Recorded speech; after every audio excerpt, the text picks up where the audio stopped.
Hey everybody, we're going to be talking about and doing exercises for the 5 most important Pilates concepts that a gymnast can benefit from. This is the first level, and I don't want you to think that if you're a high level gymnast that's healthy and strong, that the first level is not appropriate for you. It is completely appropriate for any healthy, strong gymnast to start their Pilates journey because it's building a strong foundation.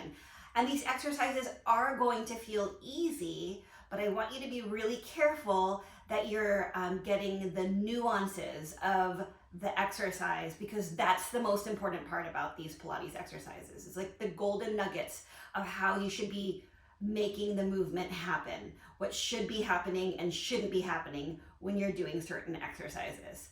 We're going to start with this first level, and then these same concepts are going to be discussed in another video where we talk about the next level, and then finally the third level. So we're just hopefully all starting at this foundational level, even if you are super strong, super healthy, even a high level gymnast. Let's start here. Okay, first concept, being able to curl yourself up without puffing your stomach out. This is important for things like hollow body position. However, we are not actually making a hollow body position right now. We are just curling our chest up. So here's how we're gonna set it up. You are gonna have a little space underneath your low back. That's the natural arch curve of your low back. Hands behind your head, fingers clasped together because I don't want them out on the side. Elbows are gonna come up so that they're in your peripheral vision, and you're gonna curl your chest up. You're leading with your ribs, sliding towards your pelvis to curl you up. The most important part of this foundational movement is to make sure that your stomach isn't puffing up as you curl up. The reason is we are practicing using her core stabilizing muscles. So when your stomach puffs up, that's because pressure is pushing into your abdomen, and because you're not using the muscles to control that pressure, and also because those muscles that pop up are your six-pack muscles that do this curling motion. Your rectus abdominis curls you up, but then you have other muscles that prevent the rectus abdominis from puffing up, and that's what we're working on. All right, some things to think about. You're maintaining that little space underneath your low back, so you're not pressing your low back to the ground. Your glutes should not be squeezed, and you should feel like your head is doing, like your neck is doing a little bit of work, but your arms are really supporting you. Most of the work is happening right here, this connection between your ribs and your pelvis, curling you up. And we're gonna do 4 more. 4. It helps to exhale to come up. 3. Exhale. 2. Inhale to come down. And 1. All right. Probably should have started with that breath, but so much to talk about. All right, next movement we're gonna do is pelvic tilting. So now you're gonna get your low back onto the ground. Tailbone scooping up towards the ceiling. But you're gonna do this without squeezing your glutes. It also, again, helps to exhale when you make this motion. So you're gonna exhale, press your low back to the ground, tailbone points to the ceiling, like curls up to the ceiling. Belly button is scooping in, not popping out. It's like your spine is reaching to the ground. It's pretty hard for people to do this motion, weirdly, without squeezing their glutes. So that's your challenge. Also, some people will puff their stomach up. Be really, really specific or careful about not letting your stomach puff up, because that's not the foundation that we're trying to build from. So even though it might not seem like a big deal that you're puffing up a little bit at your belly, it is a big deal for building this really good foundation. Let's do 4 more. 4 and 3 and 2 and 1. All right, now we're going to turn over and go on to our stomachs. So your face is hovering off of the ground. Your arms are straight out to the side.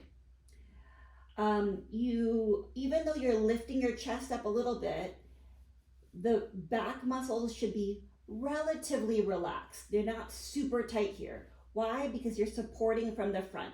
You're not arching at your back.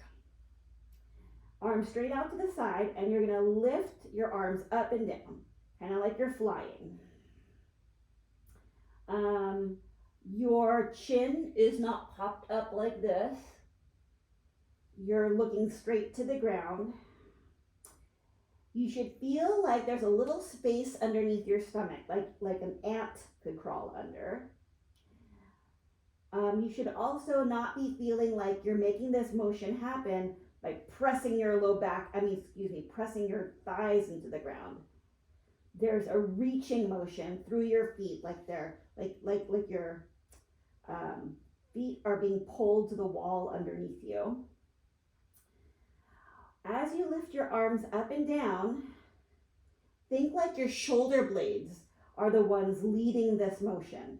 So it's not like your hands are leading the motion, but rather your shoulder blades are coming towards each other to lead the motion. They don't need to pinch. They just need to do as much as needed to lift your arms just right off the ground so that they're parallel to the ground. Now do a set of 5 of them with your thumbs facing up. 5, 4. You should be hovering your face off the ground. Back of your neck is long. And now thumbs facing down. 5, 4, 3, 2, and 1. All right. You're going to push back and go onto your hands and knees. The next concept is being able to bring your leg behind you, kind of like you might do for a heel drive or split leap, without prematurely arching your back. So in a hands and knees position, with your thighs perpendicular to the ground and your arms perpendicular to the ground, and your body, like the top of your body, like the top of a table. So you really are like a table here. You're just going to slide a leg back. And the opposite of what we want to do here is lift your leg and lower your stomach. You're actually keeping that tabletop still while sliding your legs back and forth. It is pretty remarkable how tough this exercise, just this part, is for someone who tends to lean to arching their back. Okay, if you want to make this just a little bit difficult, you can first slide, then lift the leg. Again, only lifting up enough before you arch your back. So that might not be that high for now. You'll get higher. And let's do 4 more. 4, 3, I like to go side to side with the legs because sometimes if you lift the leg over and over again, you don't realize it, but you're creeping into a twisted position. 2 and 1. Okay, the last concept has 4 exercises in it, and that's segmental motion of the spine. So that your spine moves this way, this way, this way, and this way, right? So we're gonna do controlled segmental motion, like segment by segment of your back in all the different positions. So the first one is slow motion rolling. Hands are behind your knees. You're gonna take a breath in, exhale, curl yourself up like you did earlier, but then you keep going. until you come all the way up, and it's just that slow. So it's not like a fast rolling back and forth like you might do after you do arching or bridging in warm up. It's a slow roll, and at any moment, if you were asked to stop, you should be able to. The concept we started with, where your belly button's not popping up, that should be happening here too. If you feel like there's a section of your back that's not smoothly rolling, that's the section you really need to work on. The part that feels like a flat, not like a ball. Like if you feel like you're coming down like this, that's not what we're going for, yeah? See if you can get round on the way up and round on the way down.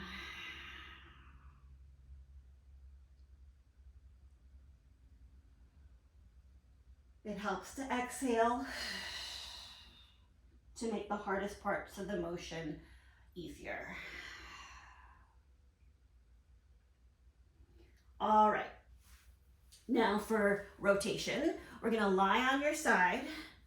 Your knees are gonna be flat, like you're sitting in a chair. Top arm comes forward, bottom arm's like a pillow, and you're gonna rotate. You are rotating your whole upper body, not just your arm, but your whole upper body, almost like you're trying to reach your shoulder blade to the ground. Meanwhile, your legs and pelvis are staying still. So if you were to have a glass of water on your hip, that would stay still, wouldn't fall off.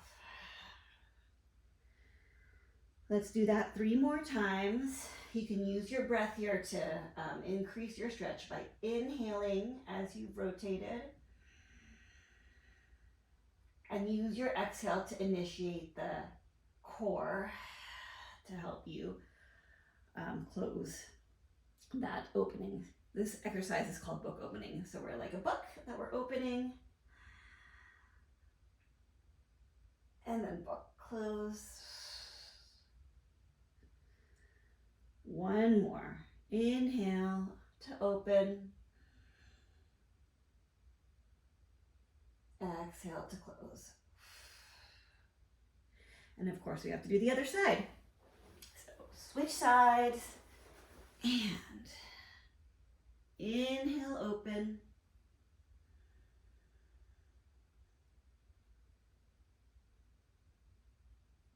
Remember, you're trying to get your shoulder blade to the ground. It's not just reaching your arm back. Exhale, close. For me, it's harder to not keep my legs still. So pay attention to what your legs are doing and make sure that they're not following your rotation.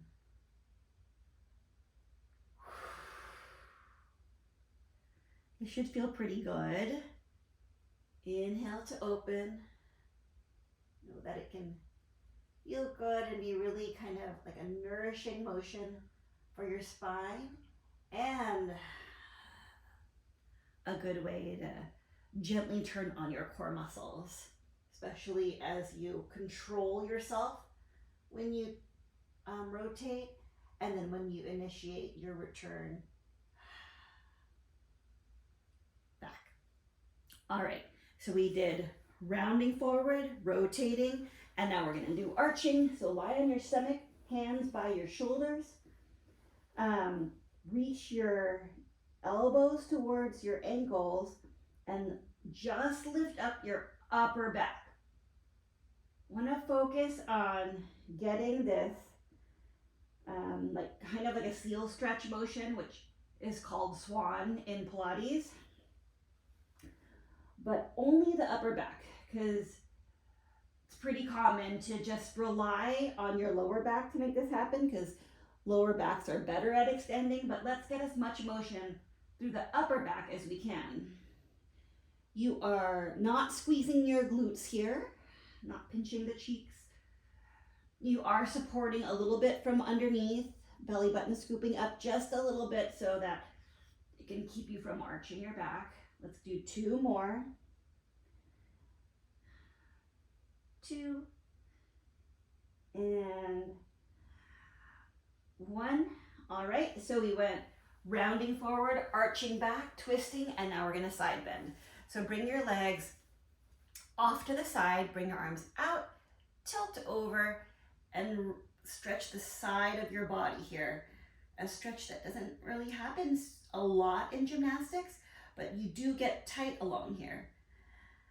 And then if you stretch the other way, it feels really good on this side, especially because this leg is kind of locked down. You can't follow your hip over. So you're really forced to anchor this side down as you stretch this side. Let's do 1 more each direction. Helps to inhale as you stretch here. Exhale to come up. Inhale as you stretch the other way. Exhale, come up, and then you're gonna switch your legs the other side, and same thing. Inhale. Exhale. Inhale.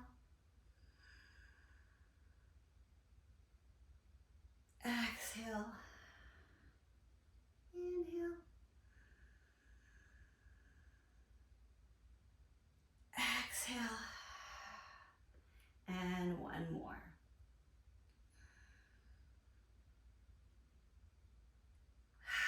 All right, so just to review, the concepts were curling yourself up without letting it poof. Remember that when you're doing things like hollow body rocks. Then we were moving from the bottom, which is going to be a building block for leg strengthening, but we're just starting with this. And again, you are not letting it poof up. You're also not pinching your cheeks. And then the next concept was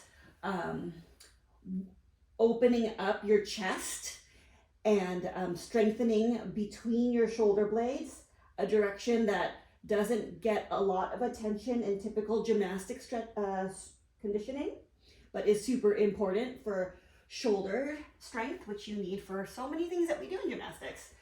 And then the next concept was bringing your leg, like heel driving, like a little baby heel drive without arching your back. And then finally, spinal motion in all directions in a controlled and segmental way. So this way, in this way, and this way. All right, so I hope you enjoyed those. I hope you can absorb those concepts and apply them to gymnastics. So the idea now is like you get that foundation, think about these things when you're doing your warm-ups or your drills, and try to apply the concepts. All right, thanks. See you at level 2.